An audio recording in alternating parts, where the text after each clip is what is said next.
नमस्कार, मैं हूं कुमार गजेंद्र। जनपद ऑन द स्पॉट में आपको आज स्वागत है। अभी अभी एक बड़ी खबर आ रही है। जो ईडी है उसने अरविंद केजरीवाल को बुलाने के लिए तीसरा सम्मन भेज दिया है। जी हां, अपना तीसरा सम्मन जारी किया है ईडी ने और उसमें अरविंद केजरीवाल को ईडी के ऑफिस में आने के लिए कहा गया है ताकि उनसे शराब घोटाले पर और अन्य विषयों पर जांच की जा सके, विस्तृत रूप से बैठकर पूछताछ की जा सके।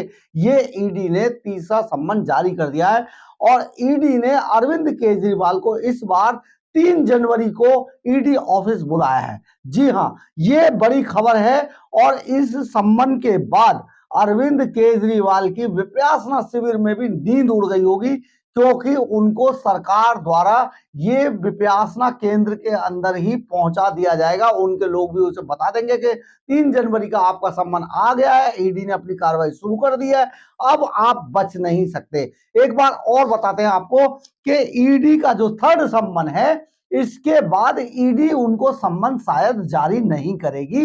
इसके बाद सीधी ईडी उनको दबोचेगी, यानी कि अरविंद केजरीवाल दबोचने के लिए अब आगे तैयार रहें। और 30 जनवरी दिसंबर को 30 दिसंबर को उनका विपासना जो शिविर है वो खत्म हो जाएगा। या तो 30 दिसंबर रात को या 1 जनवरी को अरविंद केजरीवाल अपने घर यानी कि दिल्ली में शीश महल में लौट आएंगे और लौट के आते ही इस बार हो सकता है कि अरविंद केजरीवाल का नया जो साल है वो बहुत बुरा गुजरने वाला है, क्योंकि तिहाड़ जेल में जाने से बुरा कुछ नहीं होता है और ईडी ने इसकी व्यवस्था पूरी तरीके से कर दी है। और अरविंद केजरीवाल अब अपना ईडी के साथ साथ ईडी के ऑफिस जाने के साथ ही ईडी के ऑफिस से केजरीवाल का जो रास्ता है सीधा तिहाड़ की तरफ खुलता है। ये बड़ी बात है, ये हम नहीं कह रहे, हमारा इसमें कोई मतलब नहीं है कि ये बात तो अरविंद केजरीवाल की खुद की पार्टी कह रही है। उनकी जो जो अब इस टाइम पे मुख्यमंत्री है आतिशी मार्लेना, वो कह रही है, सौरभ भारद्वाज कह रहे हैं, ये सारे कह रहे हैं।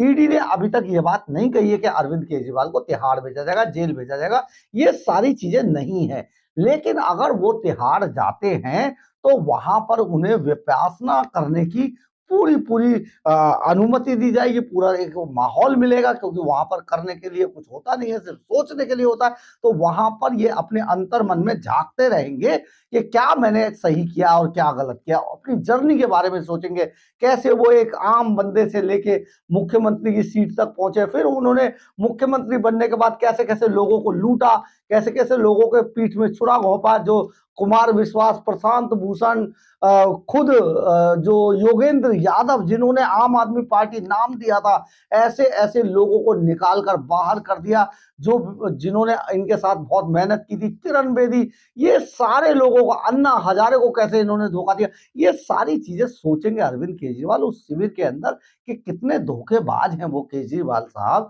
तो ये सारी चीजें वो विपासना केंद्र जब वो तिहाड़ जेल के अंदर होंगे, ये सारी चीजें वो अपने अंतर मन में झांक झांक के इन सभी चीजों के अंतर दर्शन करेंगे। तो ये एक बड़ी बात है और अब ईडी पूरी तरीके से सक्रिय हो गई है, क्योंकि ईडी का जो तीसरा सम्मन है, इसके बाद शायद ईडी सम्मन नहीं भेजेगी, सीधी अरविंद केजरीवाल को दबोचने का काम करेगी। और केजरीवाल भी इस बात को जानते हैं। हम आपको कई बार ये बात बता चुके हैं कि केजरीवाल इस बात को जानते हैं और वो अपनी गिरफ्तारी को हंगामे में तब्दील करना चाहते हैं, इसलिए वो ईडी के सामने पेश ही नहीं हो रहे हैं। ये बहुत बड़ी बात हम आपको बता रहे हैं। जिस तरीके से पिछले दिनों अरविंद केजरीवाल ने गठबंधन में भाग भाग कर लोगों से, नेताओं से मुलाकात की है, गठबंधन को मजबूत करने की बात की है। अब वो पहले तो शुरू शुरू में जब वो गठबंधन की मीटिंग में गए थे तो वहां अपने आप को प्रधानमंत्री प्रमोट करने के लिए गए थे कि वही प्रधानमंत्री है, क्योंकि कट्टर ईमानदार हैं, भगत सिंह के वंशज है और सबसे ज्यादा पढ़े लिखे आदमी है, इसलिए वो अपने आप को बताना चाहते थे कि मैं ही प्रधानमंत्री हूं। लेकिन वहां पर इनसे भी ज्यादा होशियार लोग बैठे थे, नीतीश बाबू बैठे थे, समझिए किया कुछ नहीं, उन्होंने बिहार का सत्यानाश कर दिया, लेकिन आज भी बिहार के बड़े प्रिय नेताओं में शुमार होते हैं। तो ये इस टाइप के नेता, ममता बनर्जी, जिन्होंने भारतीय जनता पार्टी की नहीं चलने दी पश्चिम बंगाल में, केजरीवाल की तो क्या चलने देती गठबंधन में।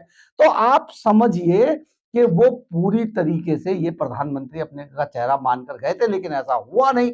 और लेकिन बाद में जब इनके खिलाफ ईडी पीछे लग गई और इन्हें पता था कि इन्होंने ये काम किया है और जेल जाएंगे, तो अब ये सिर्फ गठबंधन में इसलिए भाग भाग के गांठ लगा रहे हैं ताकि ये ईडी अगर इन्हें पकड़ती है, अरविंद केजरीवाल को अगर ईडी गिरफ्तार करती है, ईडी उठा के लेके चलती है, तो पहले तो इनकी अपनी पार्टी के जो लोग हैं वो हंगामा करें, सड़कों पर उतरे, और इसके बाद जो सबसे ज्यादा जरूरी है कि जो गठबंधन के नाम पर जो इतने सारे लोग इकट्ठे हुए हैं, इतने सारे नेता इकट्ठे हुए, वो हल्ला मचाएं और वो सरकार को घेरने का काम करे, पूरे देश के अंदर माहौल बनाए, यानी कि अरविंद केजरीवाल को की गिरफ्तारी को कैसे कैश किया जाए देश के अंदर, ये भी एक रणनीति का हिस्सा है।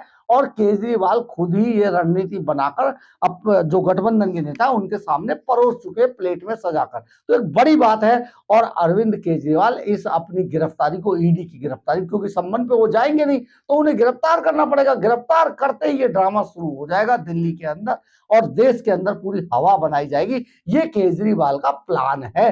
तो ये उसी प्लान के तहत अब वो ईडी के सामने जाने वाले नहीं है, लेकिन ईडी ने 3 जनवरी का सम्मन इन्हें भेज दिया है, यानी कि आने वाले जो 2024 है 3 जनवरी, और उसके बाद जो ड्रामा दिल्ली में देखने को मिलेगा, सचमुच वो बहुत रोमांचक होगा।